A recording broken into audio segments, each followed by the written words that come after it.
이제 하나님께 예배드리기에 앞서 겸손한 마음으로 진심을 다하여 예배를 준비합시다.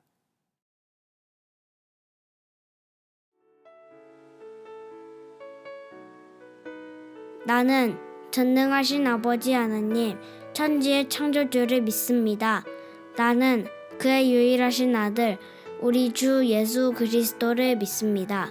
그는 성령으로 잉태되어 동정녀 마리아에게서 나시고 본디오 빌라도에게 고난을 받아 십자가에 못 박혀 죽으시고 장사된 지 사흘 만에 죽은 자 가운데서 다시 살아나셨으며 하늘에 오르시어 전능하신 아버지 하나님 우편에 앉아 계시다가 거기로부터 살아있는 자와 죽은 자를 심판하러 오십니다. 나는 성령을 믿으며 거룩한 공교회와 성도의 교제와 죄를 용서받는 것과 몸의 부활과 영생을 믿습니다. 아멘.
하늘에 계신 우리 아버지, 우리의 삶을 통해 아버지의 이름을 거룩하게 하시며 우리의 삶에 아버지의 나라가 오게 하시며 아버지의 뜻이 하늘에서와 같이 우리의 삶에서도 이루어지게 하여 주십시오. 오늘 우리뿐만 아니라 여전히 전쟁의 위협 속에 있는 우크라이나의 사람들과 먹을 것, 입을 것, 살 집을 걱정하는 사람들에게도 살아가는 데 필요한 것들로 풍성하게 채워주세요. 하나님, 우리가 살고 있는 지구가 너무 아파하고 있습니다. 사람의 체온이 2도만 올라가도 너무 아픈데 지구는 계속해서 온도가 올라가고 있습니다. 그런데도 우리는 아픈 지구를 돌보지 않고 계속 혹사시키며 더욱 상처를 입히고 있습니다. 우리에게 회개하는 마음을 주시고 하나님께로 돌이키는 마음을 주세요.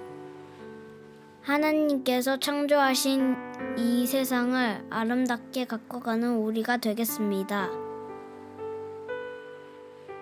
또한 우리가 우리에게 잘못한 사람을 용서하여 준 것 같이 우리 죄를 용서하여 주시고 날마다 우리를 고난과 유혹에 빠지지 않게 하시고 악에서 구하여 주십시오. 모든 나라와 권능과 영광이 영원히 아버지의 것입니다. 아멘.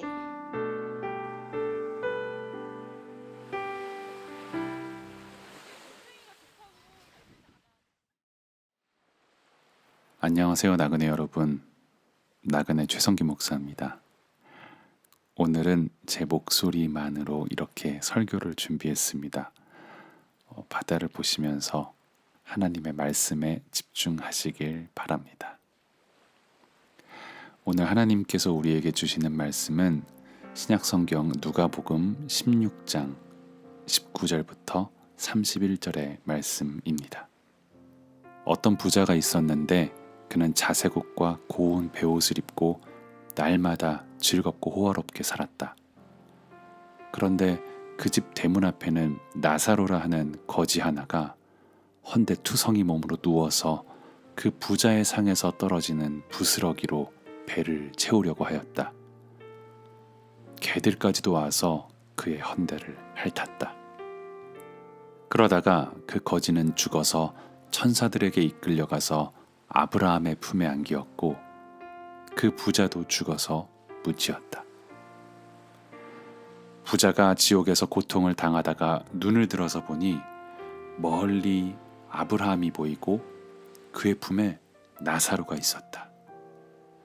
그래서 그가 소리를 질러 말하기를 아브라함 조상님, 나를 불쌍히 여겨주십시오. 나사로를 보내서 그 손가락 끝에 물을 찍어서 내 혀를 시원하게 하도록 하여 주십시오. 나는 이 불 속에서 몹시 고통을 당하고 있습니다. 하였다. 그러나 아브라함이 말하였다. 얘야, 되돌아보아라. 네가 살아있을 동안에 너는 온갖 호사를 다 누렸지만 나사로는 온갖 괴로움을 다 겪었다. 그래서 그는 지금 여기서 위로를 받고 너는 고통을 받는다. 그뿐만 아니라 우리와 너희 사이에는 큰 구렁텅이가 가로놓여 있어서 여기에서 너희에게로 건너가고자 해도 갈 수 없고 거기에서 우리에게로 건너올 수도 없다. 부자가 말하였다. 조상님, 소원입니다.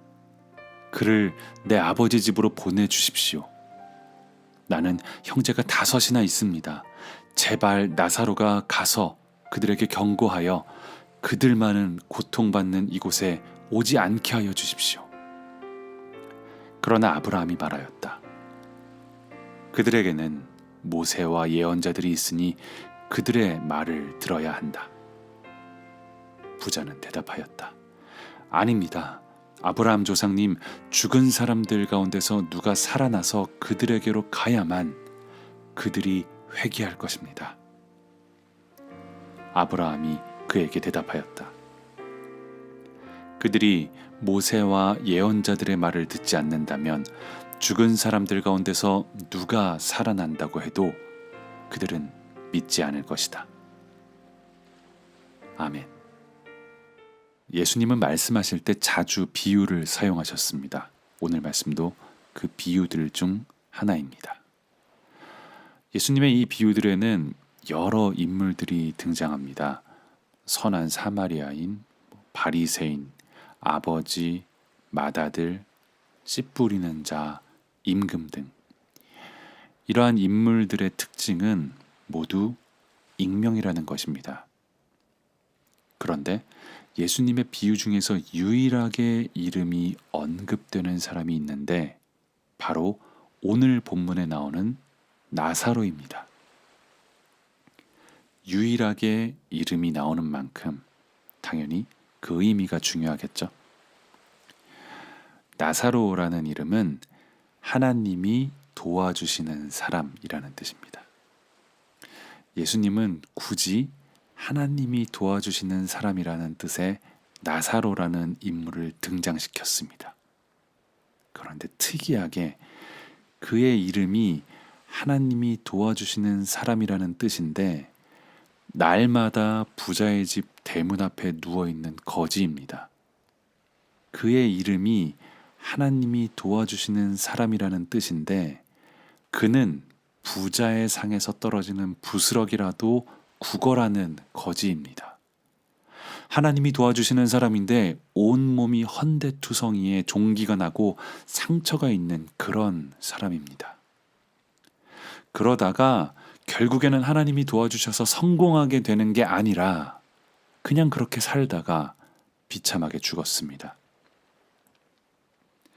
만약 이런 삶을 사는 사람을 우리가 보게 된다면 와, 진짜로 이름 그대로 하나님이 도와주시는 사람이구나 라고 생각할 리 없겠죠.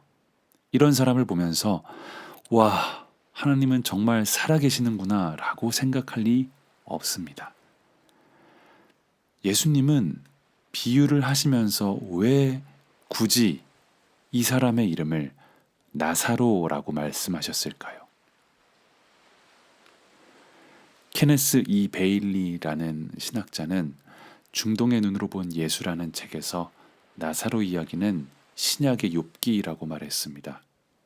차이가 있다면 욥은 모든 것을 잃고 고난을 겪었지만 결국 말년에는 회복되어 형통을 누리게 되지만 나사로는 이 땅에서 끝까지 굶주리고 헌대가 가득하며 고통을 겪다가 마침내는 죽었다는 것입니다. 이런 면에서 보자면 우리가 사는 이 시대는 욥보다는 나사로가 더 많습니다. 가난한 사람은 대를 이어 가난해지고 더욱더 가난해지며 부유한 사람은 대를 이어 더욱더 부유해집니다. 예수님의 비유에도 그렇고 우리가 살고 있는 이 세상도 그렇고 인생은 공평하다거나 정의롭다고 말할 수 없습니다. 오히려 불공평하고 부정의하다라고 말할 수밖에 없습니다. 예수님은 이 비유를 통해서 우리에게 무엇을 말씀하시려는 걸까요? 이 비유에서 진짜 중요한 이야기, 예수님께서 전하고자 하셨던 말씀은 사실 이 뒤에 나옵니다. 나사로도 부자도 둘 다 죽은 뒤의 이야기죠. 이 이야기를 통해서 몇 가지 중요한 것을 깨달을 수 있습니다.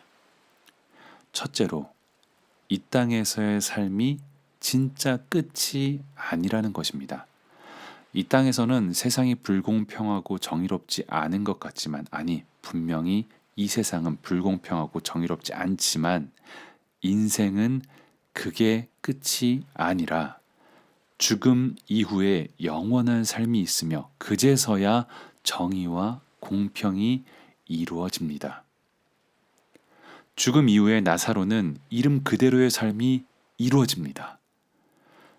그제서야 그는 하나님께 도우심을 받아 믿음의 선조들과 함께 하게 됩니다. 반면에 부자는 지옥에서 고통을 당하지요.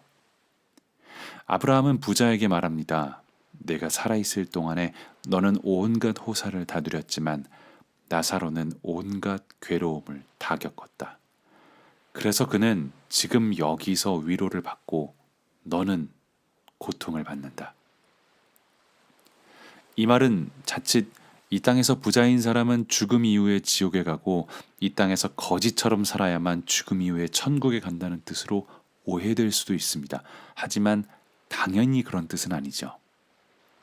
아브라함의 말은 네가 살아있을 동안에 괴로움 가운데 있는 나사로에게 하나님의 도우심을 베풀었다면, 나사로가 살아있을 동안에, 그리고 네가 살아있는 동안에 너를 통해서 고통이 아닌 위로를 나사로가 받았다면, 그랬다면 너도 여기에 함께 있을 것이다.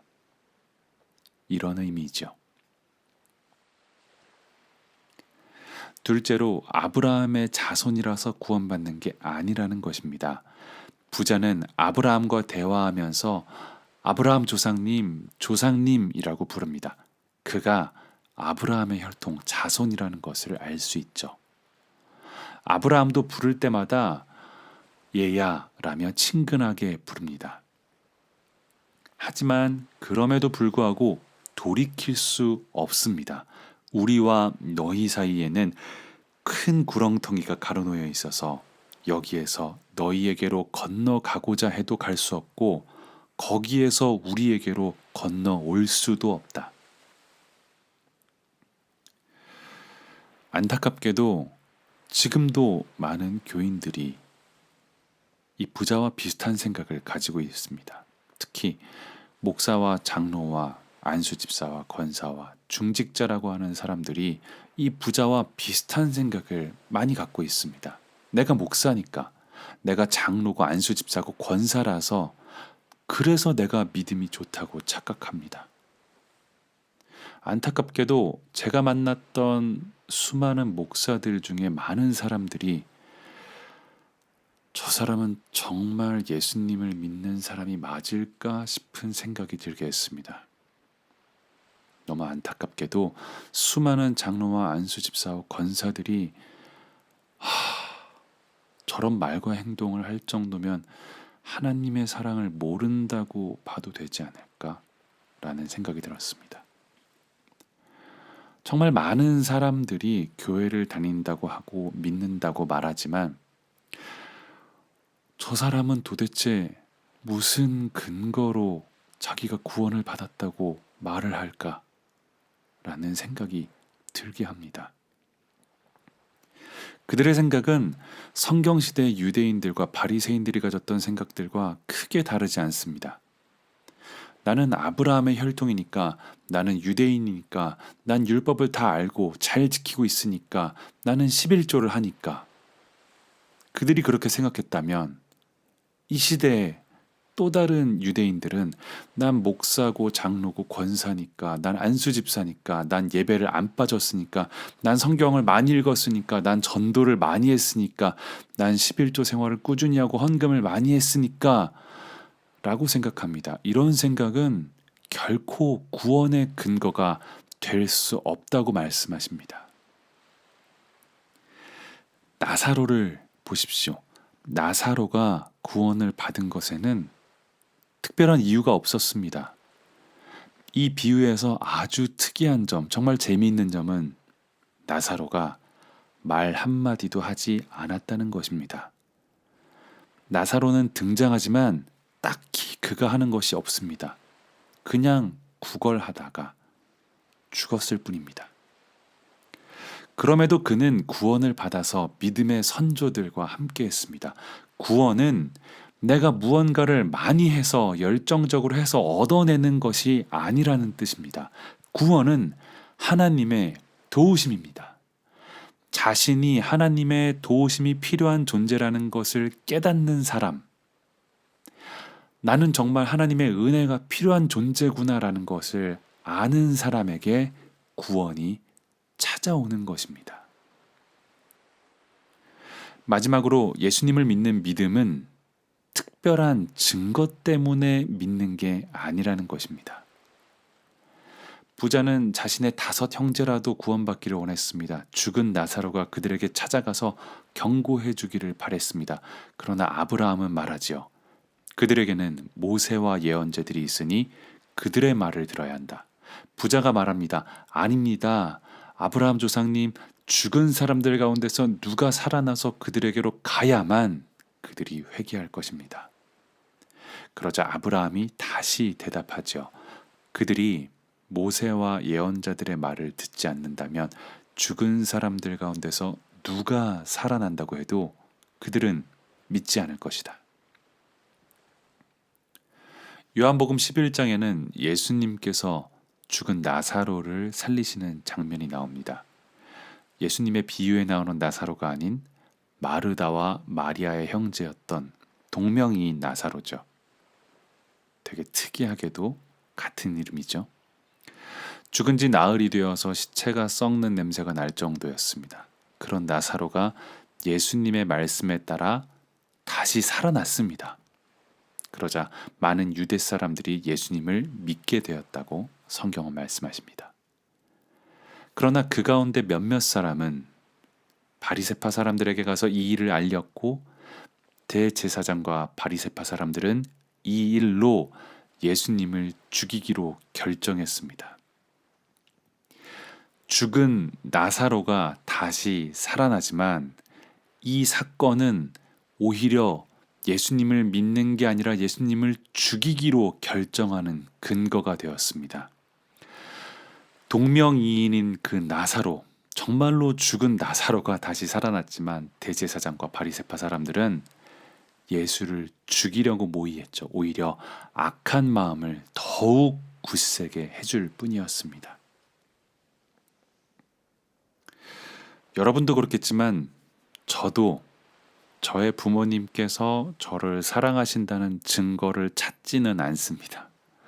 저는 그저 저의 아버지, 어머니께서 저를 사랑하신다고 믿습니다. 그리고 저의 자녀들이 아빠가 나를 사랑하는 증거를 대봐라고 말한다면 딱히 줄 수 있는 증거도 없습니다. 그저 아빠 봐봐. 아빠의 눈을 봐봐. 아빠가 하는 말 잘 들어. 아빠는 우리 아들, 우리 딸을 정말 사랑해 라고 말해줄 수밖에 없습니다. 그리고 저의 아들과 딸들이 아빠의 사랑을, 아빠의 말을 믿어주기를 바랄 수밖에요. 하나님께서 살아계시며 우리를 사랑하신다는 것, 예수님께서 우리를 위해 죽으시고 부활하셨다는 것, 성경의 말씀으로 듣고 믿을 뿐입니다. 성령님께서 우리에게 주시는 믿음을 받아들일 뿐입니다. 이를 거부하는 사람들은 이 땅에서의 자신의 욕심을 따르는 거죠.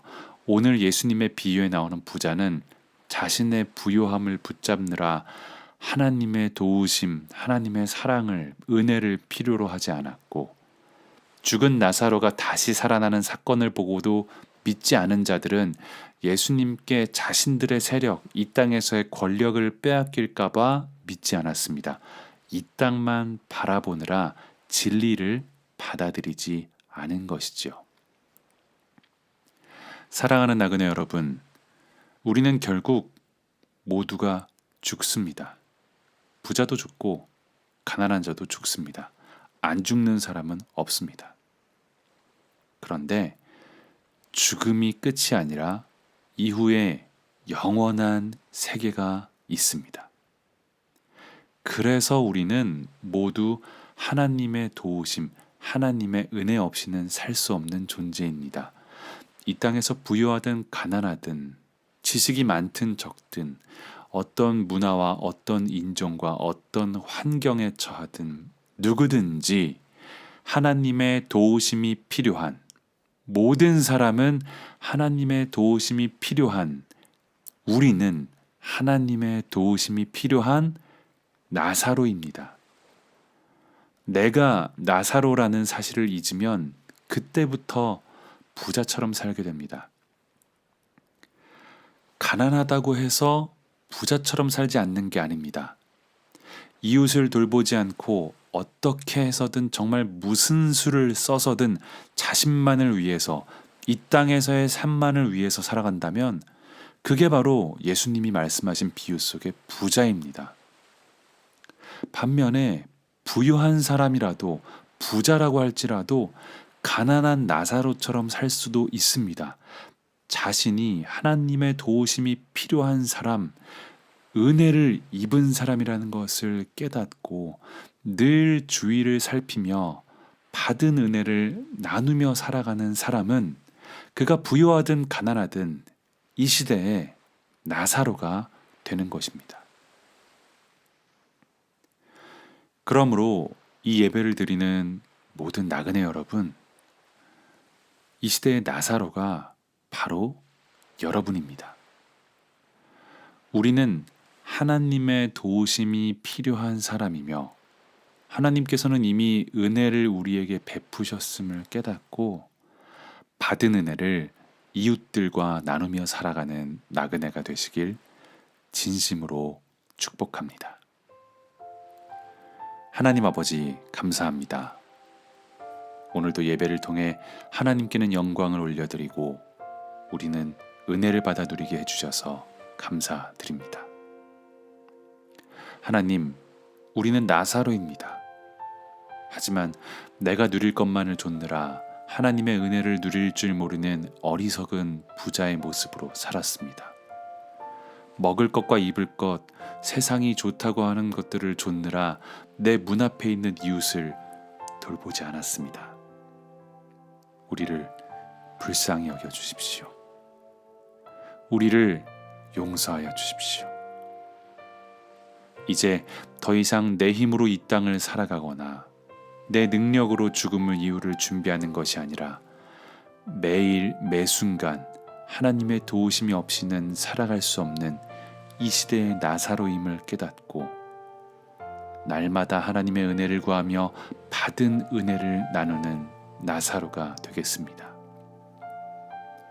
우리의 시선을 옮겨 이 땅에서 가지지 못한 것을 바라보지 않고 사랑이 필요한 자들을 찾는 눈으로 살아가는 나그네가 되겠습니다. 감사합니다. 이제는 우리의 구원자 되시는 예수 그리스도의 은혜와 아버지 되시는 하나님의 사랑과 도움이 되시는 성령님의 함께하심이 하나님의 은혜를 모르고 이기적으로 살아왔던 삶을 내려놓고 날마다 하나님의 도우심에 감사하며 하나님께 받은 사랑을 삶으로 나누기로 결단하는 모든 나그네들과 아직도 계속되고 있는 전쟁의 절망 속에서도 반드시 참 평화가 올 것이라는 믿음으로 끝까지 기도하며 싸우고 있는 우크라이나의 사람들에게 지금부터 영원히 함께 하시길 간절히 축복합니다. 아멘.